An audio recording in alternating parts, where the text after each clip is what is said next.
ನಮಸ್ಕಾರ ಫ್ರೆಂಡ್ಸ್, ನಮ್ಮ ಚಾನಲ್ಗೆ ಸ್ವಾಗತ ಸುಸ್ವಾಗತ. ಇವತ್ತು ಬ್ರೆಡ್ಡಲ್ಲಿ ಒಂದು ಡಿಶ್ ಮಾಡೋಣ. ಸ್ಟಾರ್ಟ್ ಮಾಡೋಣ. ಬ್ರೆಡ್ನ ಬಿಸಿ ಮಾಡ್ಕೊಳ್ಬೇಕು. ತುಪ್ಪ ಹಾಕ್ಕೊಳ್ಳಿ, ಇಲ್ಲಾಂದರೆ ಬಟರ್ ಇದ್ದರೆ ಬಟರನ್ನು ಹಾಕ್ಕೊಳ್ಬೋದು. ಲೈಟಾಗಿ ಬಿಸಿ ಮಾಡಿಕೊಂಡ್ರೆ ಸಾಕು. ಸ್ವಲ್ಪ ಬಿಸಿ ಆದರೆ ಸಾಕು, ತೆಗೆದು ಬಿಡೋಣ. ಮತ್ತು ಇದಕ್ಕೆ ಮಸಾಲ ರೆಡಿ ಮಾಡ್ಕೊಳ್ಳೋಣ. ಇಟ್ಟಿರೋ ಚಿಕನ್ ತೊಗೊಳೋಣ. ಈ ಚಿಕನ್ನ ಈ ಥರ ಚಿಕ್ಕ ಚಿಕ್ಕ ಪೀಸ್ಗಳಾಗಿ ಕಟ್ ಮಾಡಿ ಇಟ್ಕೊಳ್ಳೋಣ. ಸ್ವಲ್ಪ ಈರುಳ್ಳಿ, ಮೆಣಸಿನ್ಕಾಯಿ, ಕೊತ್ತಂಬರಿ, ಒಂದು ಮೊಟ್ಟೆ ತೊಗೊಂಡಿದ್ದೀನಿ. ಸ್ವಲ್ಪ ಕಡಲೆ ಹಸಿಟ್ಟನ್ನ ತೊಗೊಂಡಿದ್ದೀನಿ. ಇದು ಮಿಕ್ಸ್ ಮಾಡ್ಕೊಳ್ಬೇಕು. ನೀರಾಕಿ ಗಟ್ಟಿಯಾಗಿ ಮಿಕ್ಸ್ ಮಾಡಬಾರ್ದು, ತೆಳುವಾಗಿ ಮಿಕ್ಸ್ ಮಾಡಿ ಇಟ್ಕೊಳ್ಳೋಣ. ಸ್ವಲ್ಪ ಉಪ್ಪು ಹಾಕ್ಕೊಳ್ಳೋಣ. ಉಪ್ಪು ಹಾಕ್ಕೊಂಡು ಹುಂಟೆಗಳು ಇಲ್ದಿರ ಮಿಕ್ಸ್ ಮಾಡಿ ಇಡೋಣ. ಇಲ್ಲಿ ಕಡಾಯಿ ಬಿಸಿಯಾಗಿದೆ. 2 ಸ್ಪೂನು ಎಣ್ಣೆ ಹಾಕ್ಕೊಂಡು ಅದಕ್ಕೆ ಈರುಳ್ಳಿ ಹಾಕ್ಕೊಳ್ಳೋಣ, ಮೆಣಸಿನ್ಕಾಯಿ,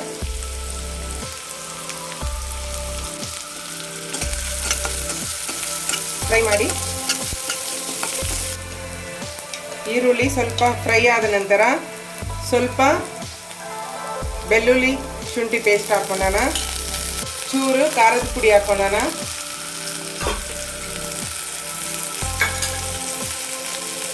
ಧನಿಯಾ ಪೌಡರ್ ಸ್ವಲ್ಪ, ಚಾಟ್ ಮಸಾಲ ಸ್ವಲ್ಪ ಹಾಕ್ಕೊಳ್ಬೇಕು.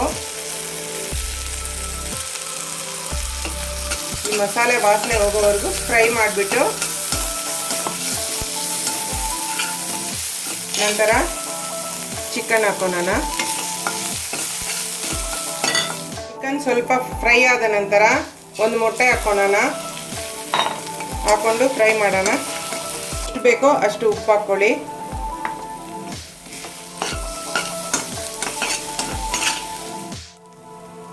ಕೊನೆಯದಾಗಿ ಕೊತ್ತಂಬರಿ ಸೊಪ್ಪು ಹಾಕ್ಕೊಂಡು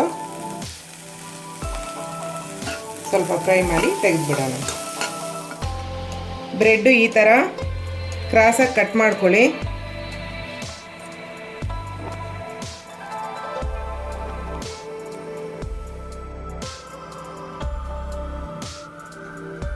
ನಂತರ ಕಡಾಯಿ ಇಟ್ಟು ಎಣ್ಣೆ ಹಾಕಿ ಬಿಸಿ ಮಾಡ್ಕೊಳ್ಳೋಣ. ಎಣ್ಣೆ ರೋಸ್ಟ್ ಮಾಡಿರೋ ಬ್ರೆಡ್ ತಗೊಂಡು ಈ ಸ್ಟಫಿಂಗ್ನ ಫಿಲ್ ಮಾಡಬೇಕು. ಈ ಥರ ಫಿಲ್ ಮಾಡಿಬಿಟ್ಟು ಸ್ಟಫಿಂಗ್ ಮಾಡಿರೋ ಬ್ರೆಡ್ನ ನಂತರ ಕಡಲೆ ಹಸಿಟ್ಟಿನಲ್ಲಿ ಹಿಂಗೆ ಹಾಕ್ಕೊಳ್ಳಿ. ಡಿಪ್ ಮಾಡಿಕೊಂಡು ಎಣ್ಣೆಯಲ್ಲಿ ಈ ಥರ ಹಾಕಬೇಕು. ಮೆತ್ತಗೆ ಹಾಕಬೇಕು, ಇಲ್ಲಾಂದರೆ ಹೊಡೆದೋಗುತ್ತೆ. ಮಾಡಿರೋ ತಿಂಡಿ ರೆಡಿಯಾಗಿದೆ.